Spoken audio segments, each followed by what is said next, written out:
بسم الله الرحمن الرحيم. قد كان لكم آية في فئتين التقتا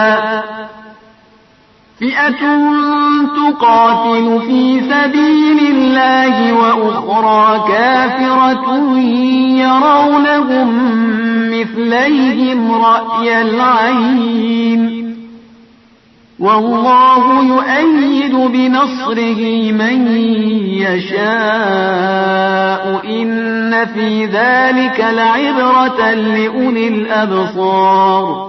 الله الرحمن الرحيم. الحمد لله الذي لا يبلغ مدحته القائلون ولا يؤسي نعمه العادون ولا يؤدي حقه المجتهدون الذي ليس لصفته حد معدود ولا نعت موجود ولا أجل ممدود الذي فطر الخلائق بقدرته ونشر الرياح برحمته ثم الصلاة والسلام على أشرف الأنبياء والمرسلين والقاسم مصطفى وعلى إطرته طيبين الطاهرين المعصومين المظلومين ولعنة الدائم على أعدائهم أجمعين من الآن إلى لقاء يوم الدين. بسم الله الرحمن الرحيم. قال الله سبحانه وتعالى في كتابه المجيد والفرقانه الحميد وقوله الحق هو أصدق الصادقين. قد كان لكم آية في فئتين التقتا فئة تقاتل في سبيل الله وأخرى كافرة. خداوند تعالیٰ کا ارشاد ہوتا ہے کہ تمہارے لیے نشانی ہے دو گروہوں کے درمیان جب وہ آمنے سامنے جنگ کے لیے آمادہ ہوں، ان میں سے ایک خدا کے راستے میں لڑ رہا ہو اور دوسرا کافر ہو۔ اگرچہ یہ آیت جنگ بدر سے متعلق ہے، لیکن قرآن کی آیات کسی زمانے، کسی ٹائم، کسی جگہ کے لیے مختص نہیں ہیں، بلکہ ہر زمانے میں اس آیت کو آپ کربلا کے واقعے پر بھی فٹ کر سکتے ہیں، مصادیق کے عنوان سے اور تطبیق کے عنوان سے۔ قرآن کہہ رہا ہے کہ تمہارے لیے نشانی ہے دو گروہوں کے درمیان جب وہ آمنے سامنے ہوں، لڑائی کے لیے آمادہ ہوں، جنگ کے لیے آمادہ ہوں، اور ان میں سے ایک خدا کے لیے لڑ رہا ہو اور دوسرا کافر ہو، خدا کا انکار کر رہا ہو، توحید کا انکار کر رہا ہو، رسالت کا انکار کر رہا ہو، احکام کو پامال کر رہا ہو، حلال کو حرام اور حرام کو حلال بنا رہا ہو، تو وہاں پر تمہاری لیے نشانی ہے۔ نشانی کا مطلب یہ ہے کہ تم نے کون سے گروہ کا ساتھ دینا۔ کربلا کا واقعہ تاریخ کے ساتھ چل رہا ہے، یہ رکا نہیں ہے اور یہ چلتا رہے گا۔ کیوں چلتا رہے گا؟ جب تک حق اور باطل کی لڑائی ہے، جب تک احکام اسلامی کی بات ہے، جب تک شریعت کی بات ہے، جب تک قرآن کی بات ہے، جب تک سنت کی بات ہے۔ اما بعد فإن اللہ اصطفى محمد صلی اللہ علیہ وآلہ وسلم من خلقہ۔ امام اپنے پیغام میں اس بات سے آغاز کر رہے ہیں کہ خدا نے محمد کو چنا ہے، برگزیدہ کی ہے، فضیلت دی ہے، مقام دی ہے، ارزش دی ہے، تو اب تمہیں بھی ماننا پڑے گا۔ اب یزید جو آ رہا ہے اس ارزش کو ختم کر رہا ہے، اس مقام کو، اس منزلت کو پامال کر رہا ہے۔ خدا نے تمام مخلوقات میں سے انسان کو چنا ہے، انسانوں میں سے تمام انبیاء کو چنا ہے، انبیاء میں سے رسل کو چنا ہے، رسل میں سے 5 اولی العزم کو چنا ہے، اور ان 5 اولی العزم میں خدا نے چنا ہے محمد مصطفیٰ کو۔ فإن اللہ اصطفى محمد صلی اللہ علیہ وآلہ من خلقہ، اور پھر اس فقط چنا نہیں ہے، وَأَكْرَمَهُ بِنَبُوَّتِهِ، پھر محمد کو چننے کے بعد، محمد کا انتخاب کرنے کے بعد ان کو نبوت عطا کی ہے۔ یعنی نبوت اس کا مطلب ہے ہر آدمی کو نہیں ملتی، ہر کوئی نبوت پر فائز نہیں ہوتا، وہ نبوت پر فائز ہوتا ہے جو چنا ہوا ہو، انتخاب شدہ ہو، خدا کی طرف سے خاص بندہ ہو، اور محمد مصطفیٰ خدا کے خاص بندے ہیں۔ وَاخْتَارَهُ لِرِسَالَتِهِ، اور نہ فقط نبوت عطا کی بلکہ انہیں چن لیا رسالت کے لیے۔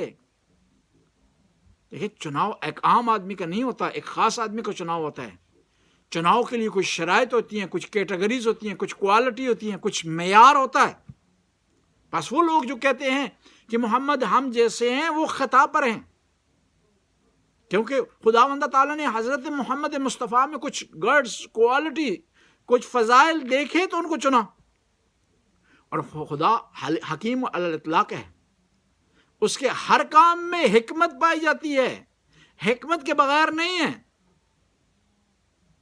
اور حکمت جب پائی جاتی ہے تو اس کا انتخاب بھی حکمت پر مبنی ہے۔ ثم قبضه علیہ وقد نصح لعباده، پھر خدا نے کیا کیا؟ محمد مصطفیٰ کو اپنے پاس بلا لیا۔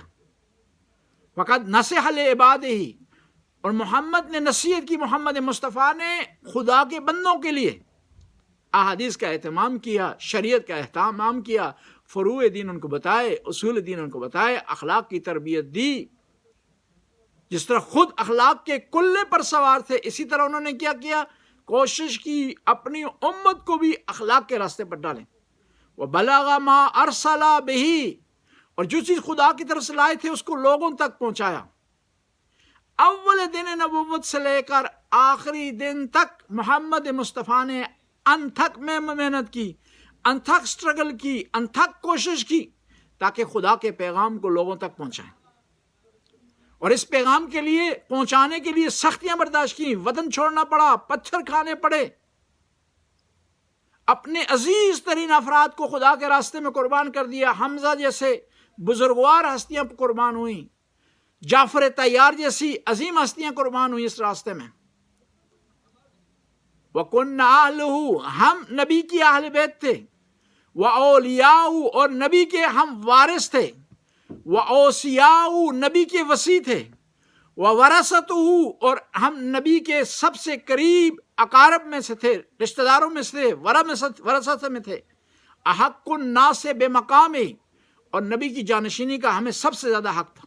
فی الناس فاستأثر علینا قومنا، ہماری قوم نے ہمارے حق کو ہم سے چھین لیا۔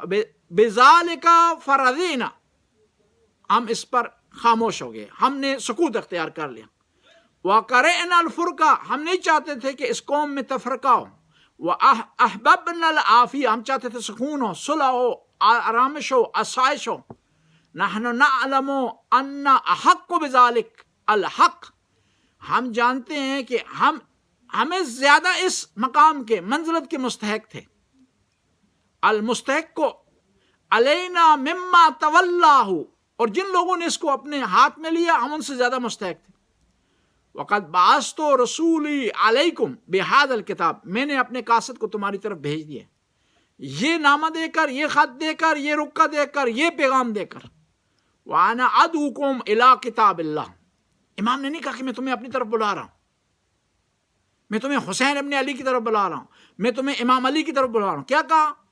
میں تمہیں بلا رہا ہوں اللہ کی کتاب کی طرف، وسنت نبی، اور اس اللہ کے نبی کی سنت کی طرف بلا رہا ہوں۔ کیوں بلا رہا ہوں؟ کیا لوگ مسلمان نہیں تھے؟ نماز نہیں پڑھتے تھے، حج بجا نہیں لاتے تھے، کعبہ کا طواف نہیں کرتے تھے، زکوٰۃ نہیں دیتے تھے، سب کچھ کرتے تھے، لیکن اسلام کی جو روح تھی وہ ختم ہو گئی تھی۔ امام فرماتے ہیں فَإِنَّ سُنَّتِ وَإِنَّ سُنَّتَ قَدْ أُمِّحِيَتْ، سنت مٹا دی گئی ہے، وَالْبِدْعَةُ قَدْ أُحْيِيَتْ، اور بدعت کو زندہ کر دیا گیا ہے۔ فَإِن تَسْمَعُوا قَوْلِي، اگر تم میری بات سنو گے، اُہْدِيكُمْ إِلَى سَبِيلِ الرَّشَادِ، تمہیں رہنمائی کروں گا ہدایت کے راستے کی طرف۔ والسلام علیکم ورحمۃ اللہ وبرکاتہ۔ امام علیہ السلام نے اہتمام حجت کے لیے خط لکھے ہیں، کوفہ والوں کو خط لکھا ہے، بصرے والوں کو خط لکھا ہے، اور اطراف و اکناف کے لوگوں کو خط لکھا، تاکہ کل کو یہ کوئی نہ کہے کہ نواسہ رسول نے ہمیں نہیں بلایا تھا، ہمیں دعوت نہیں تھی، ہمیں بلایا نہیں، ورنہ کہ نواسہ رسول ہمیں بلاتے تو ہم ضرور اس دعوت پر لبیک کہتے اور نواسہ رسول کی مدد کے لیے آ جاتے۔ یہاں پر اس بات کو ہم روکتے ہیں۔ آج جو ہے 9 محرم ہے، روایات میں ذکر ہے کہ اس دن امام حسین نے جناب غازی عباس کو پانی لینے کے لیے بھیجا۔ جب غازی روانہ ہوئے پانی لینے کے لیے تو بچوں کی نگاہ غازی کے علم پر تھی۔ غازی نہر فرات پر پہنچے ہیں، چلو میں پانی لیا۔ مومنین کرام، جو آدمی چلو میں پانی لیتا ہے اسے اپنا چہرہ نظر آتا ہے، لیکن غازی کو اپنا چہرہ نظر نہیں آیا، سکینہ پیاسی نظر آئی۔ امام حسین کے بچے الاتش کی صدائیں بلند کرتے ہوئے نظر آئے۔ غازی نے پانی بھرا اور خیام کی طرف روانہ ہوئے۔ غازی روانہ ہوئے، ظالموں نے چاروں طرف سے غازی کو گھیرے میں لے لی۔ غازی کے دائیں بازو میں مشکیزہ تھا، دائیں بازو قلم ہوا، بائیں بازو کے مشکیزے کو لیا، بائیں بازو قلم ہوا، مشکیزے کو دانتوں میں لیا۔ اب روانہ ہو رہے ہیں خیام کی طرف۔ ایک ظالم آگے بڑھا، اس نے مشکیزے پر ایسا تیر چلایا کہ غازی کی امیدوں پر پانی پھر گیا، اور ایک اور بڑھا، اس نے غازی کے سر میں گرز مارا۔ غازی گھوڑے کی زین سے آگے بڑھے، گھوڑے کی گردن میں جھک گئے، اور ایک اور آدمی آگے بڑھا، اس نے ایک اور وار کیا۔ غازی گھوڑے کی زین سے زمین پر آگے آواز دی، یا خیہ، اے میرے بھائی میری مدد کو آئیے گا۔ یہ بعض روایات کہتی ہیں یا مولا یاد رکھنی، میرے مولا میری مدد کو آئے۔ غازی عباس کی لاش پر امام حسین پہنچے، کہا مولا میری آنکھوں سے تیر نکالیں، میں چاہتا ہوں کہ آخری وقت میں آپ کی زیارت کروں۔ آنکھوں سے تیر نکالا گیا۔ کہا غازی کوئی وصیت ہو؟ کہا میری وصیت یہ ہے کہ میری لاش کو خیموں میں نہ لے جایا جائے، کیونکہ میری لاش سکینہ سے شرمندہ ہے۔ میں نے سکینہ سے وعدہ کیا تھا اس کے لیے پانی لاؤں گا، لیکن میں پانی نہیں لا سکا ہوں۔ ادھر جب خیام میں غازی کی شہادت کی خبر پہنچی نا، بی بی زینب نے تمام بیویوں کو اکٹھا کیا۔ اکٹھا کرنے کے بعد کہا بیویوں، جو تمہارے پردے کی میں نے ضمانت لی تھی نا، اس میں سے میں دستبردار ہوتی ہوں، میرا غازی نہیں رہا۔ الا لعنۃ اللہ قوم الظالمین فسیعلم الذین یمنون